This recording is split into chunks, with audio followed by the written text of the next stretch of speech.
ಬೆಂಗಳೂರು ಗ್ರಾಮಾಂತರ ಜಿಲ್ಲೆಯ ಹೆಸರುಘಟ್ಟಾದ ಮುತ್ತೂರು ಗ್ರಾಮದಲ್ಲಿ ಹಕ್ಕಿ ಜ್ವರ ಪ್ರಕರಣ ಪತ್ತೆಯಾಗಿದ್ದು ಸ್ಥಳೀಯರಲ್ಲಿ ಆತಂಕವನ್ನು ಸೃಷ್ಟಿಸಿದೆ. ಹೌದು, ಪೌಲ್ಟ್ರಿ ಫಾರಂನಲ್ಲಿ ಕೋಳಿಗಳಲ್ಲಿ H5N1 ವೈರಸ್ ಇರುವುದನ್ನು ಏಪ್ರಿಲ್ 14ರಂದು ಮೊದಲ ಪರೀಕ್ಷೆಯಲ್ಲಿ ದೃಢಪಡಿಸಲಾಗಿದೆ. ಈ ಹಿನ್ನೆಲೆಯಲ್ಲಿ ಮುನ್ನೆಚ್ಚರಿಕಾ ಕ್ರಮವಾಗಿ ಏಪ್ರಿಲ್ 16ರಂದು ಸುಮಾರು 7,444 ಕೋಳಿಗಳನ್ನು ಗುಂಡಿ ತೆಗೆದು ಹೂಳಲಾಗಿದೆ. ಇದು ರಾಜ್ಯದಲ್ಲಿ ಈ ವರ್ಷ ಪತ್ತೆಯಾಗಿರುವ ಮೊದಲ ಹಕ್ಕಿ ಜ್ವರ ಪ್ರಕರಣವಾಗಿದೆ ಎಂಬುದು ಗಮನಾರ್ಹವಾಗಿದೆ.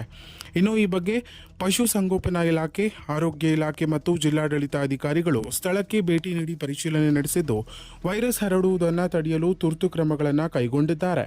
ಸೋಂಕು ನಿಯಂತ್ರಣದ ಭಾಗವಾಗಿ 10 ಕೋಳಿ ಸಾಕಾಣೆಗಾರರನ್ನ ಕ್ವಾರಂಟೈನ್ಗೆ ಒಳಪಡಿಸಲಾಗಿದೆ. ಪೌಲ್ಟ್ರಿ ಫಾರಂ ಸುತ್ತಮುತ್ತಲಿನ ಪ್ರದೇಶಗಳಲ್ಲಿ ಕಟ್ಟುನಿಟ್ಟಿನ ನಿಗಾ ವಹಿಸಲಾಗಿದ್ದು 54 ಚಿಕನ್ ಸೆಂಟರ್ಗಳು ಮತ್ತು 36 ಹಳ್ಳಿಗಳನ್ನು ಗುರುತಿಸಿ ಅವುಗಳ ಮೇಲೂ ವಿಶೇಷ ಗಮನ ಹರಿಸಲಾಗಿದೆ. ಅಗತ್ಯವಿರುವ ಮುನ್ನೆಚ್ಚರಿಕಾ ಕ್ರಮಗಳನ್ನು ತಕ್ಷಣ ಜಾರಿಗೆ ತರಲು ಆರೋಗ್ಯ ಇಲಾಖೆ ಸ್ಥಳೀಯ ಅಧಿಕಾರಿಗಳಿಗೆ ಸೂಚನೆ ನೀಡಿದೆ.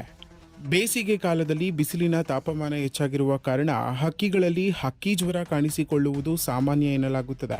ಹೆಸರುಘಟ್ಟ ಪ್ರದೇಶದಲ್ಲಿ ಕೆರೆಗಳಿರುವುದರಿಂದ ವಲಸೆ ಹಕ್ಕಿಗಳ ಸಂಪರ್ಕದಿಂದ ಈ ವೈರಸ್ ಹರಡಿರಬಹುದು ಎಂಬ ಅನುಮಾನ ವ್ಯಕ್ತವಾಗಿದೆ.